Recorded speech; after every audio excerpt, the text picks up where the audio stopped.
How's it going, guys? Welcome back to another Adventure Quest video. So today we have a very special video that I would also like to turn into a series, and this series will basically be a looking at your suggestions series. So I plan to do one series for AQ and another one for Dragon Fable. Okay, so this idea was actually given to me by someone in my comment section, so you know who you are. Thank you very much for the video idea, and I think it's a really good idea for a series about me going through all the suggestions that have been put forth from the forums and how and my opinions on the suggestions, maybe like whether I think they are good or they are bad. So I'm in no way a pro player. Okay, I am at most a semi-pro. I'll consider myself. Okay, I'm not 100% casual player, but I am not those top tier pro players either. So let's just get it out of the way. So I don't claim that I know everything about the game. There are some things which I may be wrong about, so if I am, please do forgive me. Don't roast me too hard in the comments below. So without further ado, let us take a look at what we have. So I'm going to display topic from the last 30 days, and let's take a look. Okay, Zen's suggestion thread, take 2. Alright, let's take a look at this. So his first one, this was posted all the way back in June of 2019. So okay, so let's see here. Weapons up X, 0 proc energy X that deals an extra hit of damage to group opponents. Okay, I think this is not bad. It could definitely be useful. There are lots of different they are not that powerful by themselves, but then there are some enemies in AQ, you know, they just have like 3 of them, and then you have a damage cap. Basically you go over the cap and you will not be able to hit the next enemy, so you sort of waste damage, and I think this weapon is pretty nice. Chop-a-lot Prime, a reforged version of the iconic Chop-a-lot with a massive increase in power to match. I'm not sure what a Chop-a-lot is, or I don't know. Maybe I'm butchering the name. I have no idea what this is, but okay. Ultra Guardian armors, revamp offensive no drop armors. I think we sort of got that in the new golden gift box, the one with the triple exclamation marks. Okay, latest garments. This sounds very familiar. What's the latest? Fully offensive energy armor with a powerful skill that also increases the strength of the enemy snake's attack. What? Deals energy damage as backlash when used with the latest and latest guard items. Oh, this is a package item, isn't it? Powerful skill that increases the strength of the enemy snake's attack. Okay, I think this is a very interesting suggestion. You can have like a super powerful skill, more powerful than that of White Knight Z maybe, and then to compensate for it, maybe you increase the power of the enemy snake's attack. That being said, I can see this being very good for nuking builds. If you can kill the enemy that turn itself, then the enemy won't even have the next turn to deal the attack that does increase damage back to you. So really nice. Cacti Mancer's Couture. Okay, neutral earth water armor that converts random damage to base damage. Comes with a magic earth skill that applies elecom to accuracy instead of damage. Okay, this one, it's a bit complicated and it's doing a lot of stuff. Converting random damage to base damage. Are you saying that this armor shouldn't have any random damage and should just be fully base damage? Like maybe if your weapon is like, it has like 5 random damage and 10 base damage, does it convert all 5 of that random damage into your base damage, making it 15? Something like that, I don't know. It seems a bit complicated for the staff to implement this, so maybe I'm not such a big fan of it, but honestly I don't. Maybe it's good for weapons that have like huge damage ranges. One good example would be the Horosho Void Vanquisher. I can see that being good. Okay, next one, Drowned Sailor costume, fully offensive water armor with darkness secondary. Comes with extra powerful skill that takes a turn to charge. Okay, this one, I don't know how I feel about this one. Could be good. A skill that comes with a 1-turn cooldown even before you use it. Could definitely be useful. I like that suggestion. X Master armor. Okay, I think we already have an X Master armor, don't we? In like one of the past Force Field gift boxes. Familiar looking armor that grants bonuses when used with an X. Not such a big fan. We don't really have that many X's inside the game. Okay, wow, there's a lot of stuff. Chieftain's Iron Thorn, you know, is going to get nerfed someday, so here's what that might look like. Still offer an increase in damage in exchange for low accuracy, but now boasts an additional strength drive. How is that enough? How is that enough?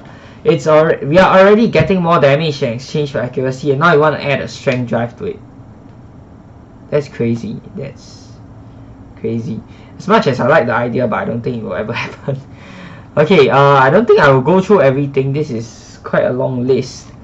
Okay, you know what? I think I will skip all the way to the last post. See what this guy said. Okay, okay, we'll just read the last post of every single. We'll just of every single thread, so we don't make this like a freaking 2-hour long video or something like that. Wow. Okay. This is a long one. Mimic costume. Okay, looks like this guy is working on an Archmage concept. I think that'll be very interesting. Okay, for those of you guys who do not know, Archmage was actually an armor that was supposed to come out in AQ many years ago, but I think one of the main programmers for that left or something like that, and eventually the whole idea was scrapped altogether. So it would have been very interesting to see an Archmage class, but sadly it never came to fruition. So this guy is working on a concept for it. I'll be quite interested to see it. Okay, let's take a look. Mimic costume.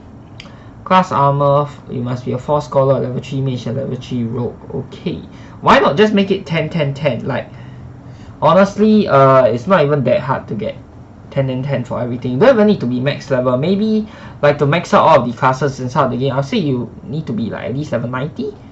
Yeah, I think that's where you can start to max out all the classes. Maybe level 100 for assassin class, I don't know. Okay, neutral lean armor, primary resistant to light. Okay, secondary resistance to water and darkness. Total resistances are a bit higher than usual. This is a class armor. I don't think they should make class armors have that much resistance. That's just crazy. I'm not sure if the new updated class armors nowadays they have such good resistances, because class armors already come with like a whole bunch of skills. If you add in the normal resistances you get from Mastercraft armors, I think the power creep would just be insane for class armors. So yeah. Equal range and magic defense but slightly lower melee defense. Attack is 1 hit, neutral, BTH lean, lower than normal base damage to pay for resist. Okay, whatever. Let's look at the skills here. Mimicry. Large variety of, but only a few can be learned at a time. Ooh. Oh, you know what this reminds me of? Get an active skill slot. Upon defeating certain types of monster, you learn a skill that fits one of these slots. Okay. Wow, I really like this effect. This is quite similar to the Phantom class inside of MapleStory. I don't play MapleStory on the PC version. I used to play a little bit of it for the mobile version. So yeah, this is quite similar to the Phantom class, and ooh, I quite like this. So definitely interesting. You can build out a whole bunch of different skills. Maybe you can learn like the energy burn from the Sacragon, the psionic link from a Sacragon monster, something like that. And then maybe you can learn like the, I'm not sure, the windshield of the wind dragon. I'm not sure what they call it, the ephemeral form or something like that. So yeah, I'm probably butchering that word, whatever. You get what I mean, the damage cap effect from the wind dragon. You know, these sort of very nice skills that you can pick up from monsters. I think that's really cool. Okay, artful performance, stat bonus to block chance. Okay, so you can use your intelligence and dexterity to determine dodge chance, as well as damage in magic attacks. Okay, I think this one, it's a toggle. Intelligence and dexterity, this is great for mages, and it will be great for hybrids as well. Okay, looks like I get a small boost to magic attacks also. That's nice. Empty slot. Okay, this one is for the mimic skill. Okay, method acting. Passive skill. At the beginning of the battle, if your class is mimic, you gain plus, if your foe has a learnable skill, you gain plus 6 MRM. Okay. Another empty slot for your mimic skill, juggler's trick. Ooh. Whenever you use an active class skill, you gain 2.5 BTH for the rest of the battle. Wow. Half bonus for spells, 2.5 BTH for the rest of the battle. I don't get it. Plus 42.5 BTH bonus divided over 10 turns.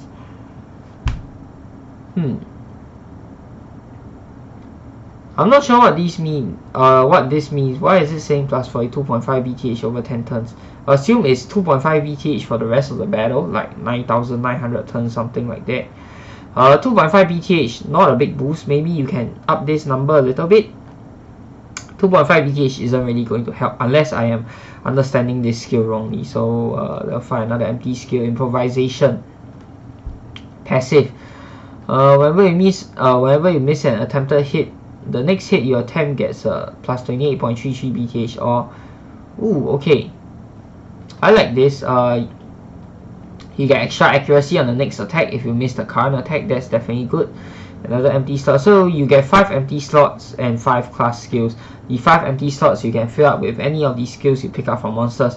But that being said, I can see that this class is going to be quite hard to implement, because not only do you have to come up with the class, but you also have to choose the monsters that, you know, have these kind of skills. And then, like, do you make it such that they already give you a list of skills that you can pick and choose, or do you have to encounter the monsters for that day, for that login session, to learn these skills? And if you don't encounter the monster for that login session, you can't have the skill.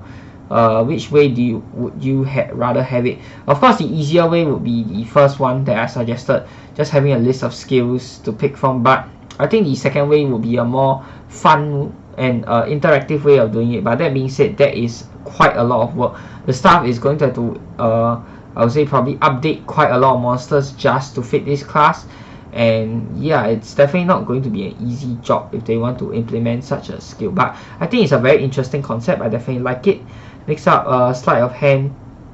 Small MP and SPLT, you can boost your intelligence and dexterity. Okay. Simple intelligence, dexterity, drive, that's fine. Level 10 on call. Okay, you can repeat the last spell or monster ability used, provided the spell dealt damage to your opponent, usable once per battle. Okay, costs 75% melee in SP, usable, only usable, okay. Ooh, okay, so it's like you get 2 castings of a powerful skill, something like that, maybe at a small discount. And only if the skill actually hit in the first place. Ooh.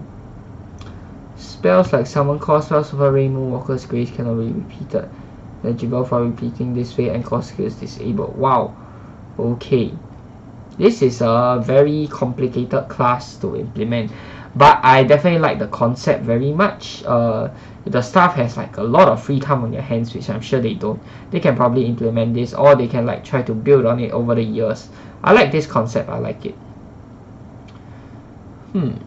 Oh, the guy has already come out with a list of staff skills. Ooh, this is really nice. Okay, yeah, Zard Punch, yeah, Draining Geyser, yeah, Sneak Attack, Shifting Shield. Ooh, yes, the Shifting Shield from the Forest Demon, of course.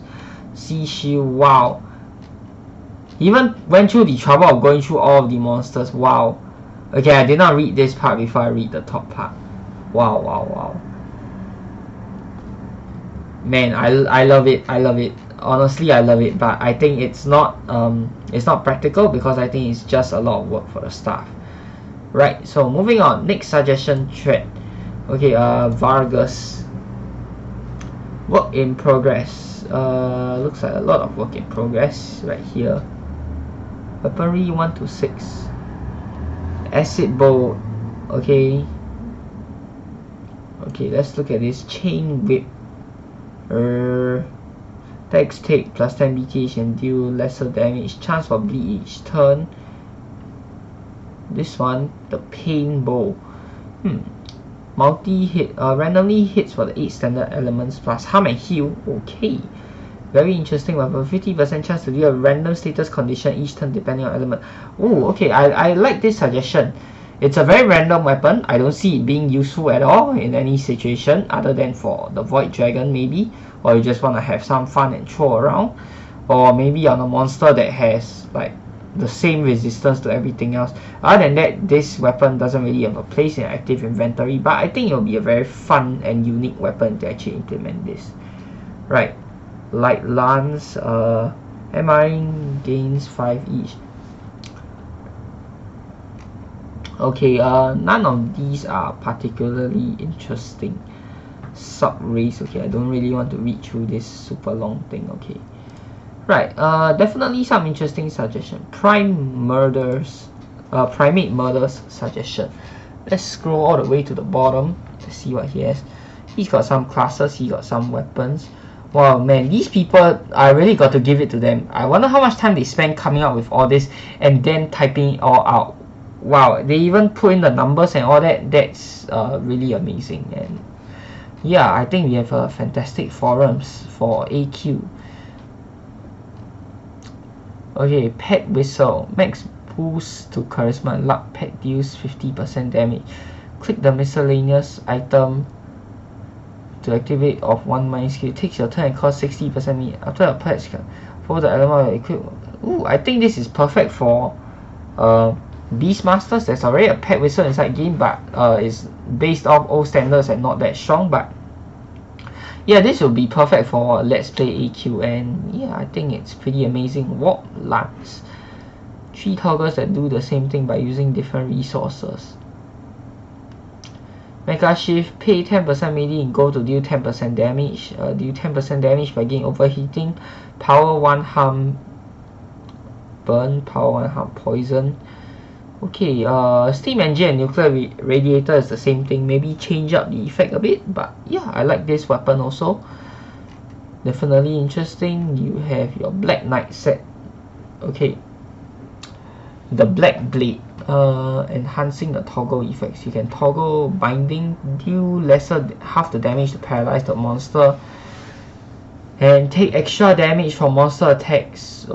But your weapon attacks deal bonus damage. Okay, very standard damage weapon with a bind toggle. That's nice. Oath.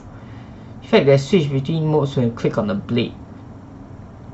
Link, when casting dark element spells, heal HP. Sacrifice. Wow, 9%. 9% is a lot. Equal to damage dealt. 9% per hit or 9% of total damage. This is very important here, because if it's 9% of total damage, can you imagine how much healing you do for mages? This is a weapon, keep that in mind. So you're already getting this compression effect. So let's say I cast a burst spell that deals 2000 to 3000 damage. That's like 200 to 300 health heal. That is pretty huge. Wow. I think this maybe you need to tone down a little bit on the numbers. 9% might be a bit too much.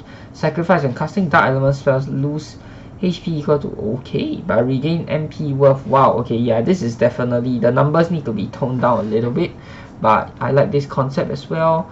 Darkness shield, MRM average with a slight focus on magic. Switches between 2 states when you click on the shield. Monster makes a lucky shot against you, it makes a save. Fear inflicted with fear. Okay, this is interesting.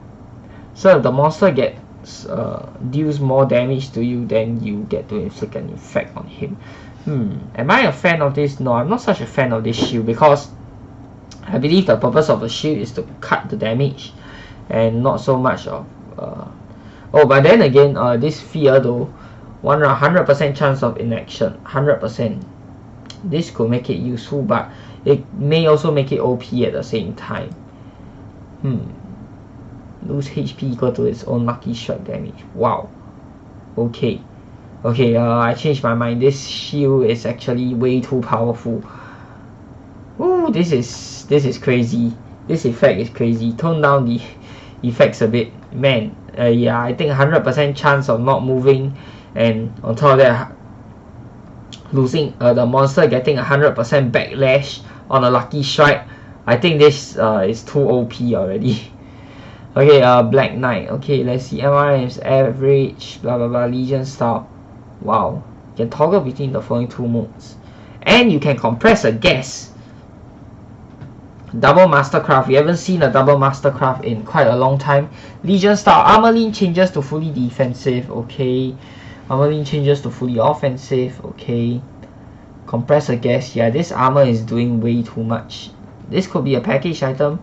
Yeah, I think he meant for this to be a package item, but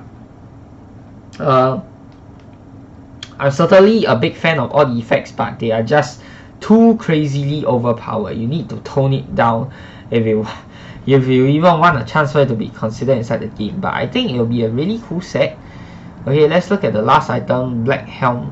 Max boost to charisma and strength. equipping the helm, commander mode, you gain max incoming darkness damage reduction, okay. Sword mode, you gain a max damage boost. Additional 5% SP, you gain a potence effect. Gain plus 20 choke potence, plus 20 alert vulnerability potence. Wow. Okay, this is a super strong set. If it comes out, I'm definitely buying it.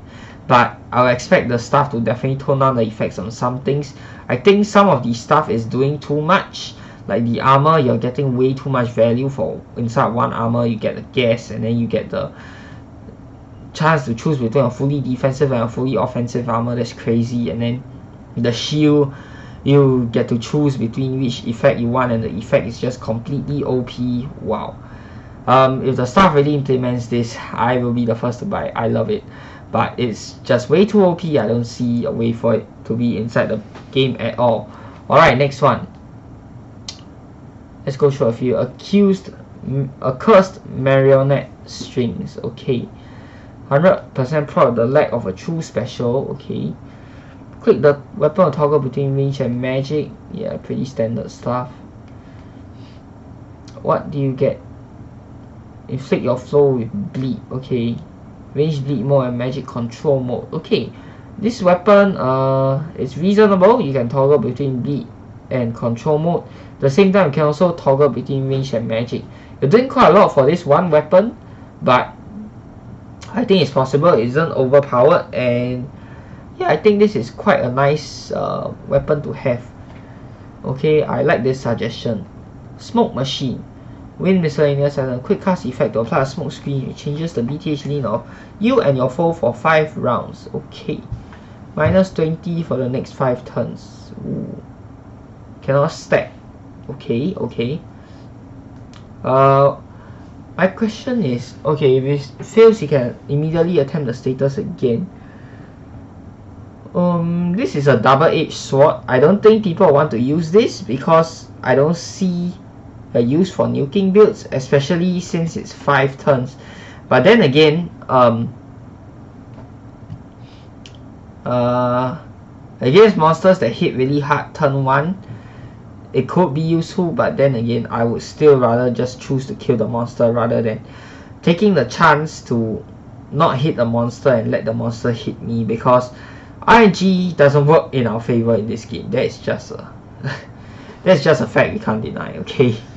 So no, I don't think that's a great idea. Augment sensors. Deals no damage. Ensure a pet and guest automatically hit for 2 turns. Ooh, okay, I like this. This is nice. Great for Beastmasters. Flight of the Flutterbee. Okay, Mastercraft harm spell. Why harm though? Aren't Flutterbees like ice or something? I don't know. Use reduced damage and attempts to inflict your foe with a renamed spiritual seed. Increase chance of infliction. I'm not a fan of those non-damage spells, but I think it's a nice effect. So there. Next one. Okay, I think. Okay, fine. We'll just go through everything. Snugglefest 2020. Sorry. Scare Bear armor, Mastercraft. Defensive lean, pseudo offensive lean, fire armor with strong earth and ice secondaries come with 3 skills. Skill 1, Scare. 1 turn 84% fear. 84% is quite huge. So standard skill SP cost, it's pretty huge. So if they implement this into the game, I'll expect them to tone down the numbers. 84% is a pretty high number. But then again, it costs your standard SP cost. Maybe they might make it cost a bit more. I don't know. Care. 1 turn of celerity to pet and guess. Worth 20% melee. Heal 60% melee worth of damage. Wow, okay, this is definitely pretty OP. I think this skill will be nerfed. 1 turn of celerity to both pet and guess. And on top, if you're a defensive ranger build, ranger beastmaster build, this is the best skill you can ever get, period. You get celerity for a pet and guess, making you deal a lot more damage, and you also get healing, so this is crazy. Skill Bear inflicts 1 turn. Okay, sheer a renamed defense loss to player plus 20 fear potency. Okay, double-edged sword again, I think. How do I feel about this armor? It's doing way too much for 1 armor. Once again, doing way too much. I don't see it happening. especially not inside a quest. If anything, it will probably be a paid item. The fact that you get 3 skills inside one, 3 very good skills at that. The last time we had an armor with 3 skills, that was like the one I can remember was the war armor, and I also remember the one, the shaman, tribal shaman armor. Yep. Yeah, speaking of tribal shaman, even his fear skill wasn't that crazy, so this is definitely too OP. So they might nerf it if they want to implement it into the game. Guardian customization. Okay, just update to Guardian customization. I think that'll be nice. It's been a long time since we an update to that, but I'm not sure what you can update on that though. You're just changing the armor color and the armor trim color. Customization phase, except it's armor and cape. And the cape, there's only one color for the cape, so not sure what kind of update it needs. You can already change to all the colors that you want. Maybe give you more freedom to change like certain parts of the armor or certain parts of the cape to different colors, but then like you will have like some crazy rainbow colored build. So, and I think that'll be too hard to implement, honestly speaking. It's just a cosmetic change. Honestly, I don't really like this suggestion. I think it's sort of obsolete, so yeah, we'll skip through that. Next one,